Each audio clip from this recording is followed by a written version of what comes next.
Replay, ça s'est passé sur Radio Antasia. Radio Antasia. Et oui, mes très chers enchanteurs, mystères et magie, on revient en live pour la suite de cette merveilleuse émission, Le Réveil des Enchanteurs, qui, je le rappelle, est là présente chaque dimanche matin en direct entre 10h et midi. Et là, eh bien, écoutez, c'est 10h28, donc place à la merveilleuse chronique de Vera, Witchy Planet. Coucou Vera. Coucou Alina, comment vas-tu? Ça va bien et toi?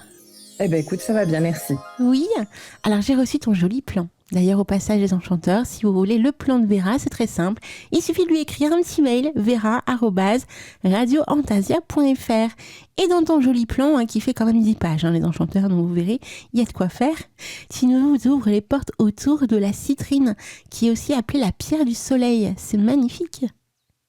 Ah oui, je vous propose cette pierre parce que je me dis qu'avec la grisaille environnante, ça peut nous faire du bien de nous réchauffer avec cette pierre chaleureuse. Et en plus, je connais pas du tout, donc tu vas nous apprendre plein de belles choses ce matin. Alors moi, c'est ma pierre préférée. En fait, j'ai 2 bagues que je porte en permanence. J'ai une bague qui est une bague vintage, qui est justement en fait une citrine. Et puis j'ai une aigue marine aussi. Et j'adore en fait cette pierre. Alors c'est en plus une citrine couleur champagne. Donc c'est en fait un jaune doré. En plus, c'est une bague des années 60, mais qui est vraiment de super qualité. Et donc elle est facettée. Enfin, c'est comme un petit soleil que je porte à ma main gauche. Et vraiment, à chaque fois, ça me réchauffe le cœur. Et je me sens toute nue quand je pars. Si je pars le matin et que j'ai pas ma bague, tu vois. Je sais pas si t'as un bijou comme ça où tu dis, toi, c'était les serre-tête pendant longtemps, mais je sais pas si c'est encore le cas. Waouh, mais tu sais des choses, dis donc. Mais oui, c'est le serre-tête, mais oui. Si j'ai pas mon serre-tête, je me sens pas moi-même, effectivement. Ouais. Ah bah, tu vois, moi, c'est ça avec ma bague en citrine. Que moi, mes bagues, je les quitte jamais, puisque c'est des bagues reliées, tu sais, au mariage, voilà. Donc, on les quitte pas. Mais je comprends ton ressenti, punaise. Ça fait bizarre quand on n'a pas notre objet préféré avec nous. Ouais, tout à fait. Alors du coup, cette citrine, eh bien c'est comme je vous disais une pierre de chaleur, de joie, d'abondance, de clarté, et elle accompagne les humains depuis l'Antiquité, que ce soit dans l'art, dans les croyances, dans la magie ou dans des usages plus modernes comme la lithothérapie. Donc comme à chaque fois, Adina, je vous propose ce matin d'aller découvrir son origine géologique, puisque ce sont vraiment ces caractéristiques géologiques qui vont conférer à la pierre justement ses qualités en lithothérapie. Et puis, on va aussi investiguer son histoire et puis visiter un lieu un peu particulier qui va incarner justement la citrine. Donc aujourd'hui, je vous emmène à Madagascar. Waouh, pays du soleil. Mais oui, c'est une fois de plus, vraiment pour se réchauffer, parce que je pense que ça peut vraiment nous faire du bien en ce mois de février. Alors, déjà pour vous présenter la citrine, comme à chaque fois, j'aime bien commencer par un petit peu d'étymologie. Alors, citrine, ça te fait penser à quel mot? Oh là. Ou à une couleur? Trine, soleil. Citrine, citron. Ah oui, citron, oui. Et donc ça vient justement du latin citrus, qui désigne le citron par référence à sa couleur. Et en fait, cette appellation de citrine a été formalisée en 1556 par Georg Bauer, qui était un Allemand spécialisé dans la minéralogie, en tous les cas dans les débuts de la minéralogie. Et c'est une pierre qu'on a connue sous divers noms, comme souvent. Donc on l'a appelée quartz jaune, on l'a appelée topaze de Madère, on l'a appelée topaze dorée ou encore safranite. Alors pourquoi topaze? Parce que c'est souvent la pierre avec laquelle on va la confondre. Et donc ça prouve par ses multiples dénominations que c'est vraiment une pierre qui a traversé les âges et les pays.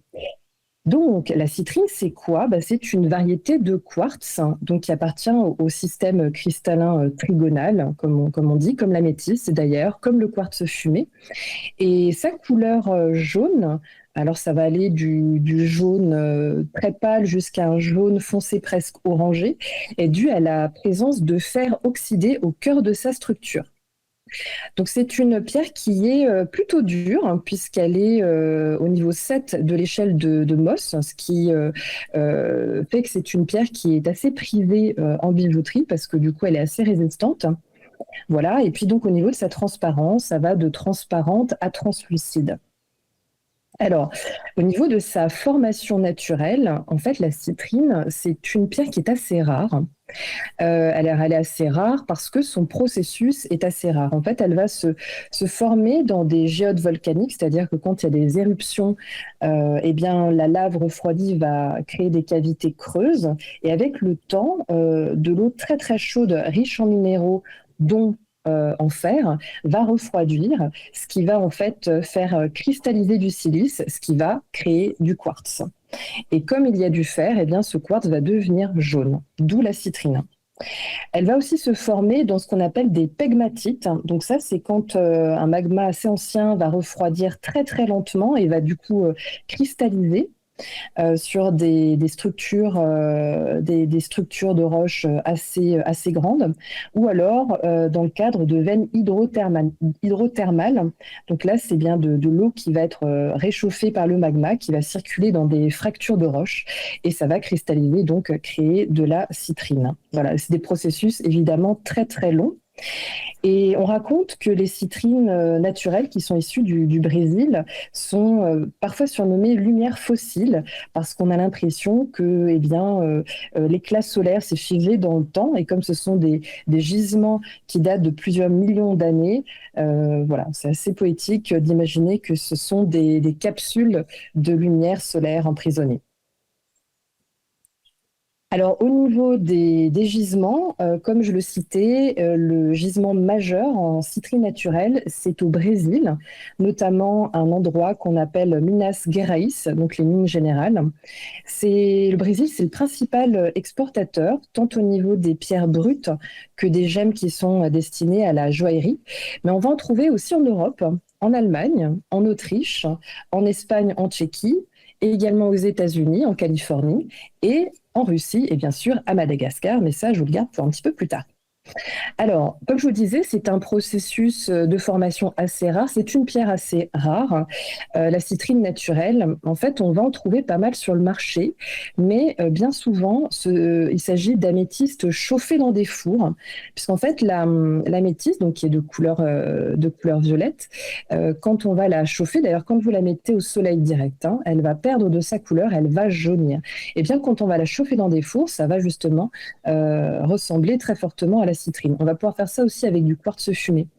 Alors on va reconnaître ces fausses citrines parce que pour la plupart elles sont trop translucides, elles ont trop peu d'impuretés, parfois elles ont aussi une couleur caramel qui ne correspond pas en fait à la gamme de couleurs d'une citrine naturelle. Alors cette pratique de chauffer de l'améthyste ou du quartz, c'est pas du tout récent. Alors c'est très courant actuellement. D'ailleurs c'est pour ça qu'il faut pas se faire avoir. Mais ça existait déjà à l'Antiquité. Les artisans à l'Antiquité romaine procédaient déjà en fait à ce chauffage pour obtenir cette couleur jaune. Et la citrine naturelle, c'est une pierre qui est du coup assez chère, évidemment beaucoup plus chère que de l'améthyste ou du quartz. Donc c'est pour ça qu'en fin de compte, ils transforment l'améthyste pour la vendre comme une citrine. Exactement. Et là, tu te dis, c'est quand même de la pierre, tu vois, Mhm. l'améthyste, donc c'est pas comme ces fameuses résines un peu plastiques où là aussi on peut se faire avoir. Mais une fois de plus, si vous voulez vraiment vous assurer que c'est de la citrine naturelle, le mieux, c'est quand même d'interroger le vendeur. Pour connaître son origine, voir s'il s'y connaît un petit peu, lui demander directement est-ce que c'est bien une citrine naturelle. Alors généralement le prix peut déjà aussi, si vous êtes face à un vendeur honnête, peut déjà on va dire parler de soi, mais souvent en fait en posant une ou deux questions, ça peut déjà permettre en utilisant votre sixième sens, votre intuition, de voir si effectivement il vous raconte des balivernes. Voilà, donc attention quand vous achetez votre citrine. Tu vois, c'est aussi pour ça que pour moi, les pierres, c'est tellement particulier. J'ai du mal à rentrer dedans. Quoique maintenant, ça va de plus en plus mieux, grâce à toi et tes chroniques. Et oui, mais on se rend compte en fait que pas mal, qu'on peut se faire avoir, quoi. Donc c'est vraiment dommage, je trouve. Parce que Oui, si c'est tu le devenu sais un pas, gros business en fait les pierres, on en trouve partout, sur des petits marchés, sur Internet évidemment, mais le mieux c'est encore vraiment d'aller dans des boutiques spécialisées. Parfois il vaut mieux payer voilà, 10 ou 15 euros de plus et être assuré de son origine. Et puis aussi, il y a quand même un élément, c'est ce qu'on appelle en fait tout ce qui est éthiquement sourcé. Parce que en fait, derrière le commerce de pierre, il y a aussi beaucoup de misère. Oui. Et c'est pour ça qu'il faut aussi faire attention à ce qu'on achète, où on l'achète, parce que derrière, voilà, c'est cautionné aussi parfois le travail d'enfants dans des conditions euh, horribles, hein, Mm. dans des mines. Donc, il y a toute cette réalité-là derrière nos jolies pierres feng shui dans notre salon cosy, quoi.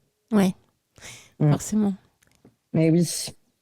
Donc bon, voilà, moi je pense que c'est quand même ce qu'il y a de mieux, c'est encore d'acheter en physique, dans un commerce traditionnel qui est spécialisé, ou dans des salons des minéraux aussi. Il en existe partout et de plus en plus, parce qu'il y a vraiment un grand engouement autour des pierres, pas que au niveau lithothérapie, mais tout simplement parce que ce sont des objets naturels magnifiques, quoi. Donc voilà, donc je pense que c'est surtout ça qui peut permettre de faire les meilleurs achats. Alors Alina, je t'emmène dans l'histoire de la pierre. Yeah, wow, rock and roll. Allez. Yeah. Donc forcément, qui dit caillou dit très très très très ancien, mais on peut pas dire au niveau préhistoire qu'on ait trouvé de citrines naturelles, indiscutables, dans des sites paléolithiques ou néolithiques.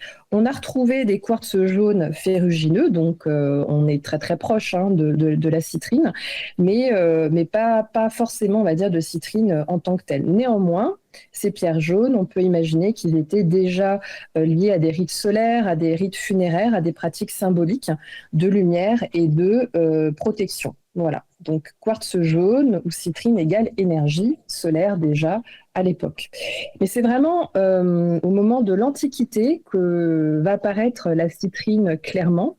Donc à la Grèce antique, donc entre le 4e et le 1er siècle avant Jésus-Christ, on a retrouvé des intailles. Donc les intailles, hein, c'est des pierres qu'on va tailler et graver en creux, soit pour en faire des seaux, soit pour les monter en bijoux. Donc on a retrouvé des intailles en citrine, donc en Grèce, en Asie mineure, et elles étaient souvent associées à Apollon, qui est le dieu solaire, et on lui conférait déjà des qualités comme la clarté mentale, l'éloquence, la protection durant les voyages. Donc la pierre était considérée déjà comme un porte-bonheur. Et à la Rome antique, les Romains distinguaient parfois le citrinus du topaze dans leurs textes. Donc ça prouve bien qu'ils avaient déjà distingué, on va dire, les deux pierres, ou qu'ils les confondaient. Et donc, ils les ont utilisés pour en faire des bagues, des fibules, des amulettes protectrices, pour les utiliser aussi donc, dans des rituels de divination. Et puis, au niveau du monde celte, germanique et nordique, on a retrouvé des quartz jaunes montés en amulettes. Alors, même si la citrine naturelle était plutôt rare dans ces régions, même si, je l'ai dit, on a des mines, hein, quand même en Allemagne et en Autriche, eh bien, la symbolique était constante.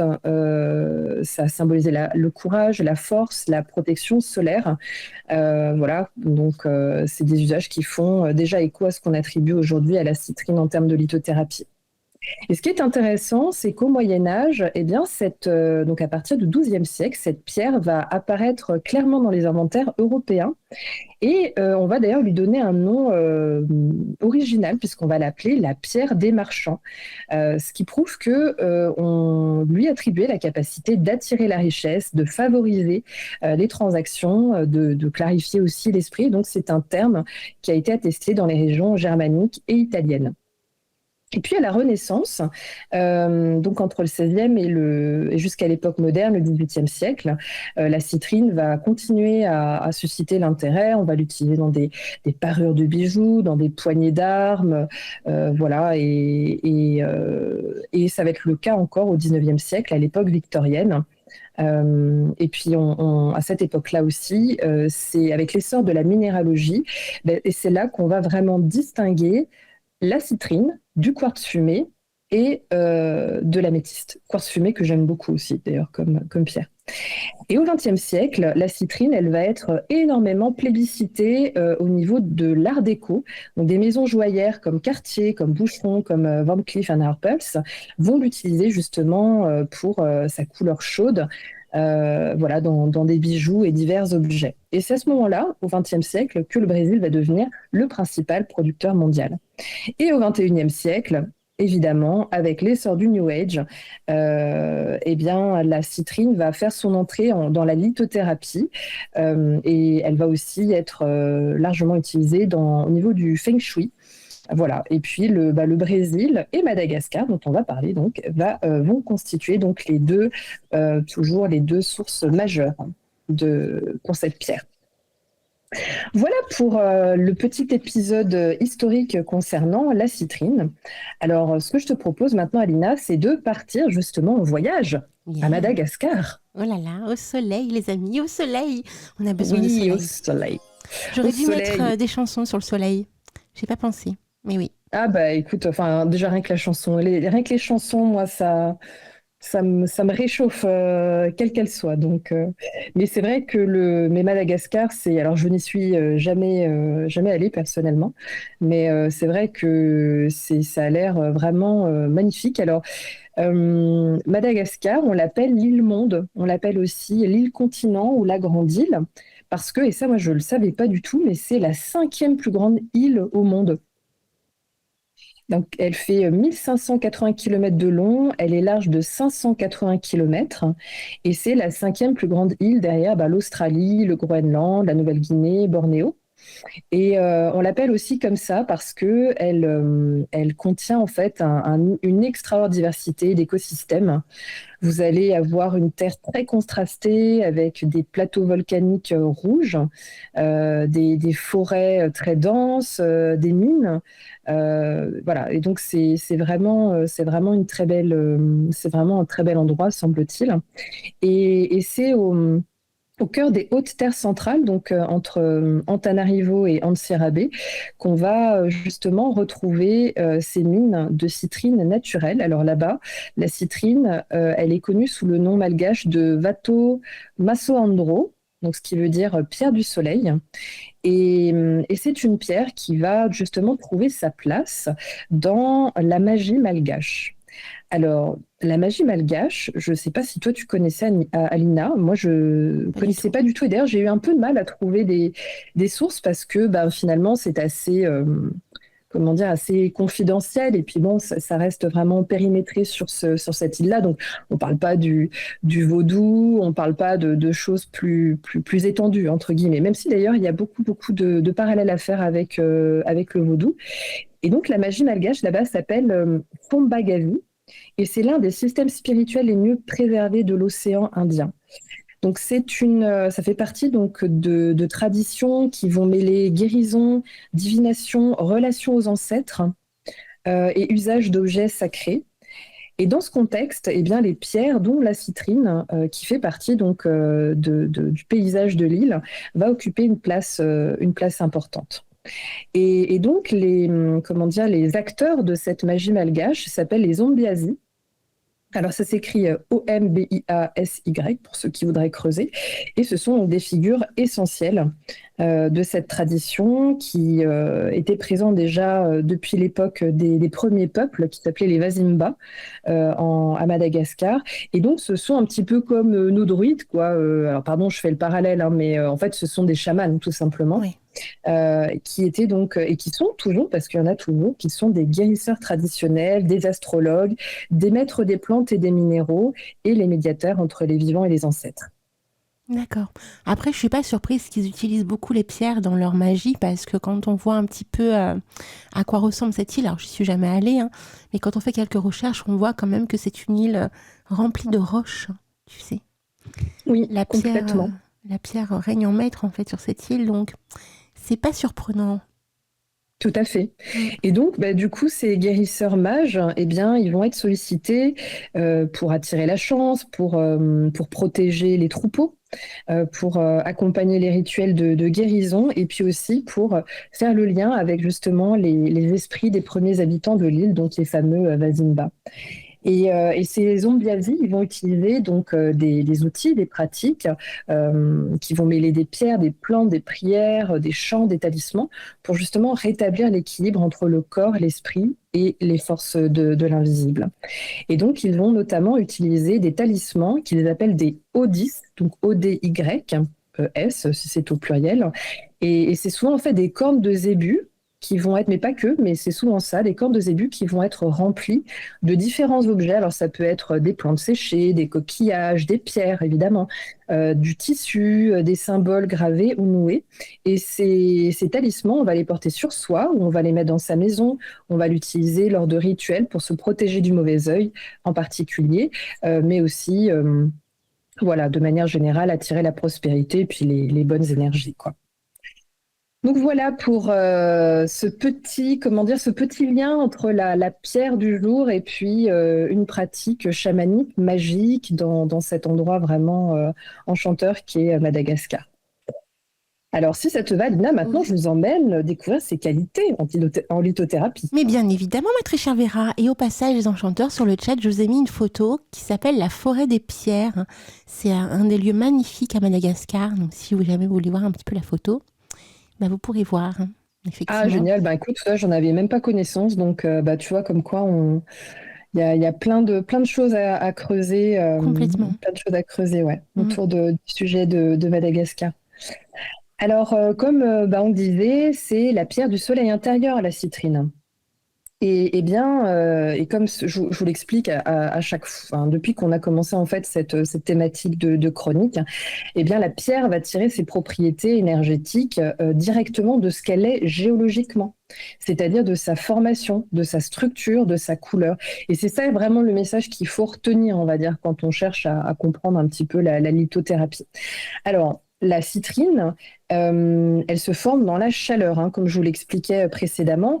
Et donc, c'est cette origine qui est liée au feu interne de la Terre qui va expliquer ses effets pour réchauffer le moral, pour stimuler l'énergie, je vais dire l'énergie végétale, non, l'énergie vitale, pour redonner l'envie, de l'enthousiasme, de l'élan.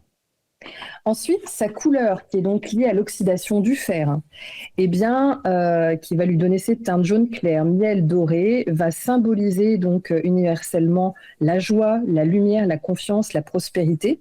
Et donc, c'est pour ça qu'on la considère comme une pierre d'abondance et d'optimisme. D'ailleurs, on la place en feng shui. On va la placer dans les endroits en feng shui qui symbolisent justement en fait la prospérité. Et d'ailleurs, souvent dans les commerces, on va placer cette pierre pour justement attirer l'abondance. Et puis, donc, on l'a vu, troisième point, c'est un quartz. Donc, comme tous les quartz, elle va posséder une structure ordonnée, une énergie stable, une capacité aussi d'amplification vibratoire, puisque vous savez que les quartz, ça amplifie les vibrations. Et donc, elle va avoir des effets sur la clarté mentale, sur l'organisation de ses pensées, sur la concentration. Donc, c'est vraiment une pierre qui va clarifier. Enfin, quatrième point, c'est une pierre qui est liée à la transformation. Et ça, c'est lié à son processus de cristallisation qui va être très lent dans la chaleur et qui va donc symboliser le passage de l'ombre à la lumière, la transformation des blocages, le renouveau. Et donc, cette pierre, dans ce cadre-là, va aider à dépasser les peurs, à sortir de l'auto-sabotage, à retrouver confiance en soi. Alors, côté chakra, pour ceux qui sont intéressés par cet aspect, évidemment, la citrine est associée au chakra du plexus solaire, qui est le centre de la volonté et de l'affirmation de soi. Donc, elle va activer, on retrouve à chaque fois un peu les mêmes parallèles, elle va activer l'énergie vitale, stimuler la motivation, et puis elle va aussi pouvoir agir en douceur au niveau du chakra sacré. Donc, elle est un peu à cheval sur les deux, en renforçant la créativité et la joie de vivre. Et si vous vous intéressez donc aux travaux de cet auteur, je vous cite à chaque fois, donc Michael Ginger, qui a donc écrit l'Encyclopédie des pierres thérapeutiques et tout un tas d'autres ouvrages, lui, il appuie sur le fait que la citrine va stimuler la digestion et l'assimilation, que ce soit en fait au sens propre ou au figuré, hein, puisque ça va aider à intégrer, on va dire, les aliments, mais aussi les expériences, les émotions, donc en rééquilibrant le feu digestif. Il parle évidemment aussi de son intérêt pour les personnes qui se trouvent dans des périodes de fatigue prolongées, et aussi que la citrine va pouvoir soutenir le métabolisme et la circulation énergétique, puisqu'elle va aider à fluidifier tout ce qui stagne, les tensions internes, les lourdeurs physiques ou émotionnelles, les blocages énergétiques. Évidemment, et comme on le dit à chaque fois, hein, une pierre, c'est un plus, hein, ça ne remplacera jamais, évidemment, une consultation ou un traitement médical. Voilà. Donc, voilà pour ces qualités en lithothérapie. Et du coup, je vais maintenant vous parler des correspondances astrologiques. Avec tout ce que j'ai dit et avec tes connaissances, c'est pas un piège, hein, Alina. C'est un peu de l'impro. La citrine, tu l'associerais à quel signe? Tu la conseillerais à quel signe? Alors, je suis pas douée, hein, en lithothérapie, donc j'ai beaucoup de mal. Par contre, si je pense au soleil, moi je pense pas de suite au Sagittaire. Ah, eh bien, c'est vrai que c'était dans les signes Ah, qui étaient. Alors, j'ai opéré un choix, j'ai pris que les trois qui revenaient le plus souvent, mais le Sagittaire faisait partie aussi de la liste. Tout comme le Scorpion, dont je ne vais pas non plus vous parler parce que c'est sa pierre, puisque c'est la pierre du mois de novembre, donc c'est la pierre du Scorpion aussi.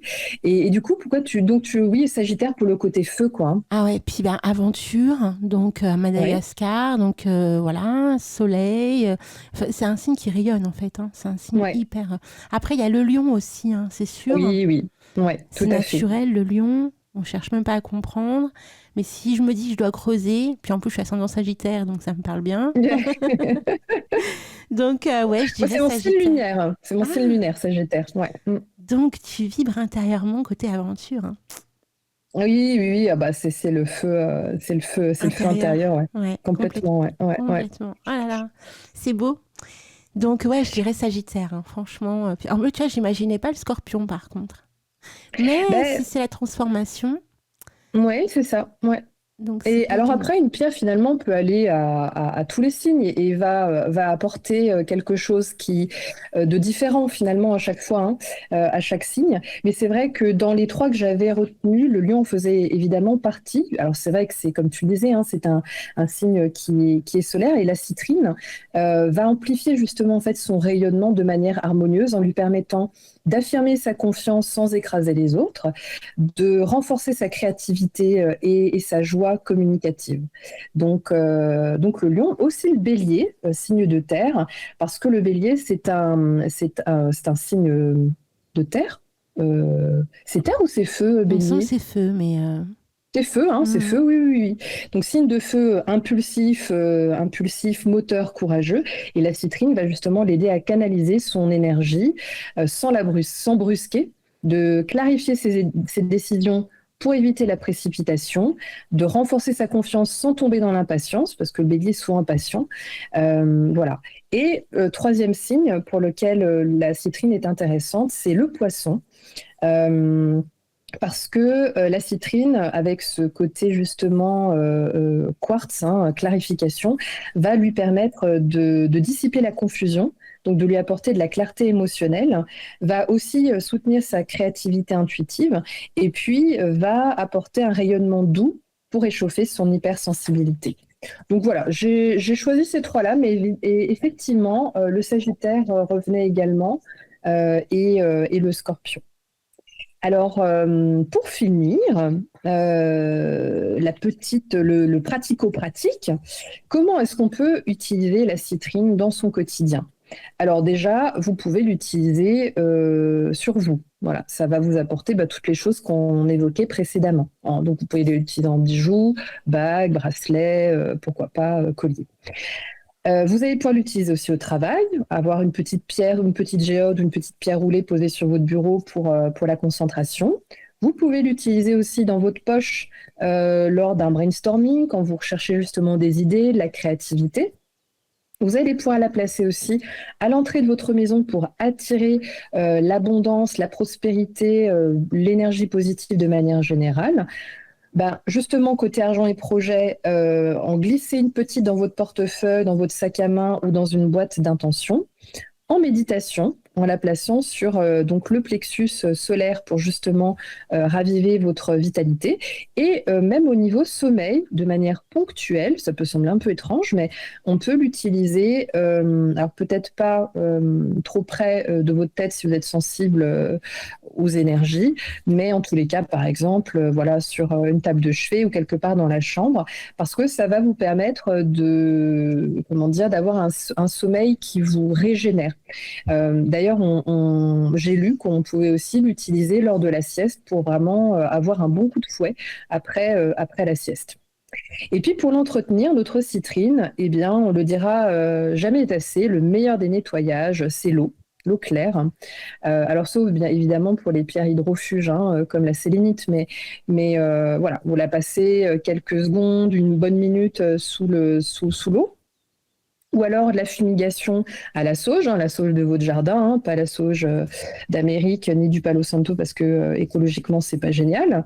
Les sons, moi j'utilise beaucoup ça parce que j'adore les sons et notamment j'ai des diapasons qui s'appellent les Angel Tuners et du coup qui ont des fréquences très très hautes et qui sont très utiles pour nettoyer des endroits et pour nettoyer des cristaux. Vous pouvez aussi, si vous avez fait un usage très prolongé, la purifier dans la terre ou avec du bain-joint. Et puis pour le rechargement, eh bien, surtout pas de soleil direct, parce que ça c'est un truc que j'ai vu beaucoup sur les réseaux et sur Internet. C'est pas bon du tout pour la pierre, ça va la fragiliser. Il faut utiliser la lumière du matin, une lumière très douce. Ou sinon, vous pouvez la poser sur un décagone, une fleur de vie, une coquille Saint-Jacques, une coquille d'ormeau, voilà, ou une géode de cristal de roche. Ça mange pas de pain. Et puis évidemment, absolument éviter le sel et donc les sources de chaleur. Replay, ça s'est passé sur Radio Antasia. Radio Antasia.